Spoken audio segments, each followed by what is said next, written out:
Hello friends, I welcome you at MK classes. Today I am going to discuss what is tax buoyancy. This is very important for your exam perspective, and along with this tax buoyancy I will discuss few more important terms like the elasticity of the taxes and the Laffer curve.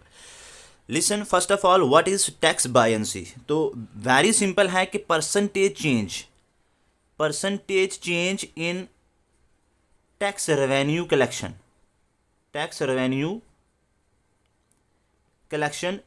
with percentage change in GDP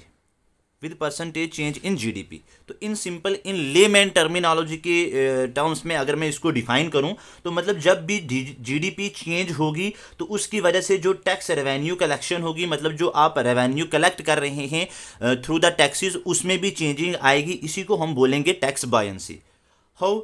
देखिए, जब किसी भी country, for example कोई ABC कोई country है, जब इस country की अगर हम जीडीपी जो होगी वो चेंज होगी, जीडीपी इंक्रीज भी हो सकती है, चेंज मींस इंक्रीज भी हो सकता है और डिक्रीज भी हो सकता है। तो अगर देखिए इंक्रीज होगा तो यू कैन से दैट कि more number of goods and services produce, या more number of goods and services या आइटम्स आर प्रोड्यूस।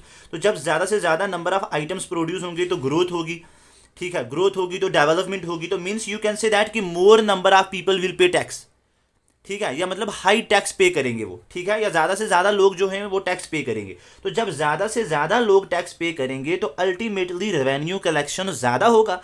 तो means you can say that कि जब परसेंटेज चेंज इन जीडीपी की वजह से जो चेंज आएगी रेवेन्यू कलेक्शन में, उसी को हम बोलेंगे टैक्स बायंसी।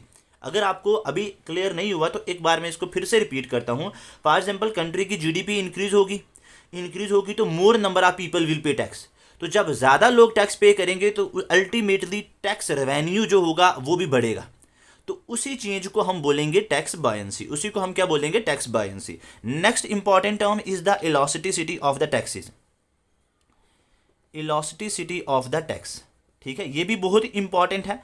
तो सिंपल सी डेफिनेशन क्या होगी? The variation in the tax, the variation in the tax collection with the change in tax base, या फिर you can say that tax rate is called as elasticity of the tax. अब what is tax base and tax rate? For example, हमने पीछे पढ़ा है कि at the rate of 15%, at the rate of 3%, at the rate of 9%, तो that is called as, you can say that के tax rate, कि मतलब किस रेट पे आप जो है वो टैक्स रिसीव कर रही है गवर्नमेंट, ठीक है। तो उसके बाद टैक्स बेस आ गया कि मतलब more and more number of items या more and more number of goods are included under the taxation, मतलब उनको टैक्स पे करना पड़ेगा। फॉर एग्जाम्पल, हमने जीएसटी पढ़ा तो वहां पे हमने ये पढ़ा था कि almost all the indirect taxes get subsumed into the GST. तो वो मैंने आपको टैक्सेस बताए भी थे, लेकिन कुछ फ्यू आइटम्स थी कि जो उसमें अंदर अभी सब्ज्यूम नहीं हुई हैं। फॉर एग्जाम्पल, जिसमें मैंने आपको बताया था कि न्यूज़पेपर का सेलिंग, उसके बाद मैंने आपको बताया था PEAR करके, मतलब जिसमें मैंने आपको petroleum product, electricity, alcohol, real estate, उसके बाद फ्रेश फ्रूट्स एंड वेजिटेबल्स की बात की थी। तो अभी ये वाली सारी आइटम्स जो हैं वो सारी की सारी टैक्स सिस्टम में नहीं, मतलब ऐड नहीं है, जीएसटी के अंडर नहीं आती हैं। कल को अगर इनको भी हम ऐड कर देंगे तो टैक्स बेस जो होगा वो वाइडन हो जाएगा, मतलब इसमें जो नंबर ऑफ आइटम्स जो अंडर टैक्स आती हैं वो ज़्यादा हो जाएंगी। तो जब ज़्यादा हो जाएंगी तो ultimately you can say that कि टैक्स कलेक्शन भी ज़्यादा होगी। समझ आ गई ना? आज इनके ऊपर सपोज टैक्स नहीं है, मैं जस्ट एग्जांपल दे रहा हूँ, आप समझिए इसको। आज इनके ऊपर कोई भी टैक्स नहीं लग रहा है, लेकिन कल को अगर हम इनके ऊपर भी टैक्स लगा देते हैं तो इट मीन्स ये टैक्स बेस और ज़्यादा वाइडन हो जाएगा, इसमें और ज़्यादा नंबर ऑफ आइटम्स या आर्टिकल्स जो होंगे इसमें आ जाएंगे, तो जिसकी वजह से टैक्स कलेक्शन अल्टीमेटली ज़्यादा हो जाएगा। दूसरी बात ये होगी टैक्स रेट। अर्लियर अगर आप सपोज 3% के हिसाब से टैक्स इम्पोज कर रहे हैं, जीएसटी 3% के हिसाब से, सपोज लग्जरी जो भी आइटम्स हैं या luxury you can say that के कार हो गई, दिस दैट जो भी है, तो उसके ऊपर अगर हम 3% के हिसाब से टैक्स लगा रहे हैं या 5% के हिसाब से लगा रहे हैं, और कल को इस 3 को हम इंक्रीज करके 10 कर देते हैं, इस 5 को 15 कर देते हैं, तो यू कैन से दैट कि टैक्स रेट की वजह से या टैक्स बेस की वजह से जो वेरिएशन आएगी टैक्स कलेक्शन में, उसी को हम बोलेंगे इलास्टिसिटी ऑफ द टैक्सेस। ये दोनों क्या हो गए? फिर से सुन लीजिए। टैक्स बायंसी हो गया कि percentage change in the tax revenue collection with the percentage change in the GDP. GDP के चेंज होने से टैक्स कलेक्शन में जो चेंजिंग आएगी that is called as tax buoyancy. And how GDP affect this tax revenue. For example GDP increase होगी तो growth increase होगी, growth होगी तो more number of people will pay tax, more number of people will pay tax, तो ultimately tax revenue ज्यादा होगा, that is called as tax buoyancy. And the elasticity of the tax is only, मतलब one simple word that you have to keep in your mind is the tax base and the tax rate. Tax rate means earlier your government is charging और government is levied at the rate of 3% and 5%, अब अगर उसने increase कर दिया eight the rate of 10% और eight the rate of 15%, इसको वो कम भी कर सकती है, ठीक है, इसको वो कम भी कर सकती है। और सिमिलरली टैक्स बेस में मतलब वाइडन हो गया और ज्यादा नंबर ऑफ आइटम्स इंक्लूड हो गए अंडर दिस, तो then you can say that it is called as, इसकी वजह से अब जो वेरिएशन आएगी उसी को हम बोलेंगे elasticity of the taxes, elasticity of the taxes. Next important term is the Laffer curve, और मैं यहाँ पे सिर्फ आपको लैफर कर्व नहीं बताऊंगा बल्कि इसके साथ साथ फिलिप कर्व, इसके साथ साथ फिलिप कर्व, ठीक है, ये पी है यहाँ पे, ठीक है, उसके बाद कुजनट कर्व और उसके साथ लोरेंज कर्व। ये सारी की सारी आपके प्री के लिए इंपॉर्टेंट हैं, या कोई भी आप कम्पिटिटिव एग्जाम दे रहे हैं तो उन सब के लिए ये terms, all the curves are important for your exam perspective. First of all Laffer curve की अगर हम बात करेंगे तो यू कैन से दैट कि एक ग्राफिकल रिप्रेजेंटेशन है ये, ठीक है, ग्राफिकल रिप्रेजेंटेशन है of the change in the tax revenue, of the change in the tax revenue.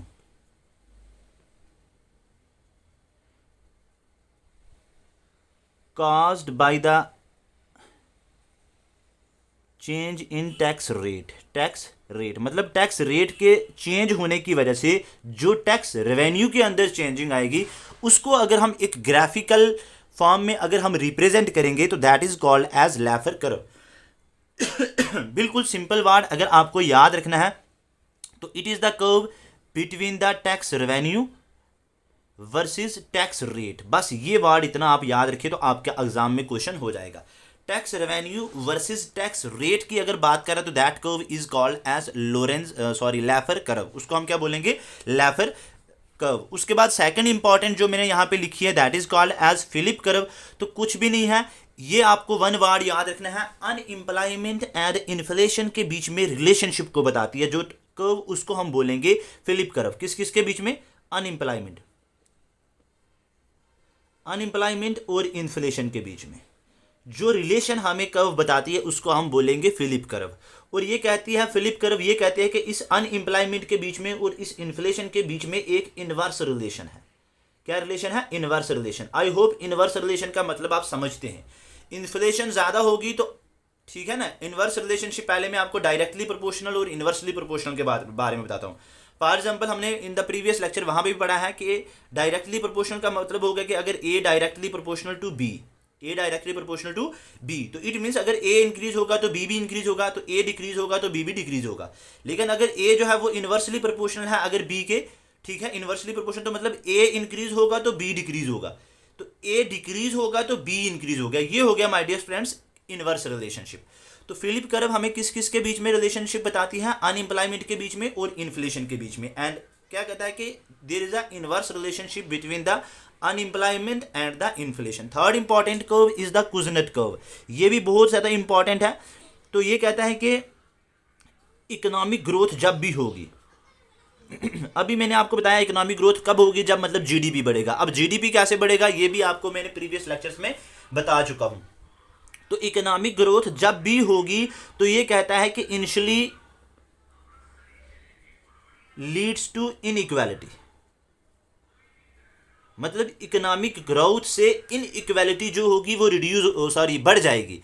Means you can say that कि rich become richer and poor will become poor, ठीक है, due to the economic growth. अगर growth होगी तो अमीर जो होगा वो ज़्यादा से ज़्यादा अमीर होगा और जो पोर होगा, जो गरीब होगा, वो डे बाय डे और ज़्यादा गरीब होता जाएगा। ये इनिशियली टर्म यहाँ पे इंपॉर्टेंट है, बट लेटर क्या होगा कि ये इनइक्वालिटी रिड्यूस होने लग जाएगी, ठीक है, लेटर इनइक्वालिटी मतलब in the initial days, in the initial part of you can say that कि इकोनॉमिक ग्रोथ की वजह से इनइक्वालिटी होगी, लेकिन आहिस्ता आहिस्ता वो इनइक्वालिटी रिड्यूस होने लग जाएगी। ये जो हमें बताता है, कौन बता रहा है हमें? Kuznets curve. उसके बाद fourth important curve is the Lorentz curve. ये भी हमें बताता है किस किस के बीच में relationship? Degree of inequality, degree of inequality in income, income and wealth, income and wealth. ठीक है, तो एक क्विक रिवीजन इन सब में अगर हम बात करें तो लैफर कर्व हमें बताता है कि graphical representation between the change in the tax revenue caused by the change in tax rate. Suppose if you are increasing और डिक्रीजिंग द टैक्स रेट और गवर्नमेंट इज इंक्रीजिंग और डिक्रीजिंग द टैक्स रेट, तो उस increase या decrease होने से जो tax revenue में चेंज आएगी दैट इज कॉल्ड एज, वो ग्राफिकल रिप्रेजेंटेशन फॉर्म में जो हम उसको रिप्रेजेंट करेंगे उस कर्व को हम बोलेंगे कौन सा आ जाएगा? लैफर कर्व, जो हमें इन दोनों के बीच में रिलेशनशिप बता रहा है। किस किस के बीच में? Tax revenue versus tax rate. Second important is the Philip curve which give in information about the unemployment and the inflation, or you can say that the relationship between the unemployment and the inflation, and there is an inverse relationship between the unemployment and inflation. And the third important is the Kuznets curve which tell us, which give us information about the economic growth, and it tells us about it tell us that economic growth initially leads to inequality, but in the later part of the time this inequality get reduces. And the fourth and the important curve is the Lorenz curve which give us the degree of inequality, which tell us about the degree of inequality in terms of income and the wealth. Thank you.